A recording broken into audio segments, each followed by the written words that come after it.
Banking giant Citigroup, which has received $45 billion in federal bailout money, touted its first net profit in a year and a half, joining other bailed-out banks reporting billions in first-quarter profits. The bottom or say that everything's going to be fine now is like calling a no-hitter in the first inning. So if they're making profits, are they making loans?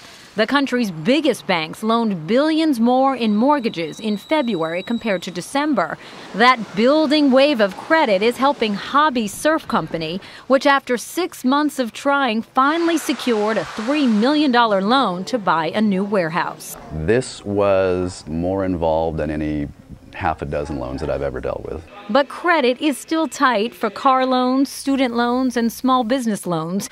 Two of the nation's biggest banks are cutting back, forcing small business owners like Atlanta bakery owner Sonia Jones to find other ingredients to expand. You get to the point you do what you have to do. Turned down by the big banks, she went to a city development agency. Jones just got approved for a loan to buy a new oven. The banks are tight. It's still difficult for banks to sell their consumer loans to other investors, so banks are being choosier about who they lend to. Think of it this way. When the chef has to eat his own cooking, he's a lot pickier about the ingredients. More evidence of the health of the nation's banks is expected next week when one of the hardest hit lenders, Bank of America, reports its first quarter earnings.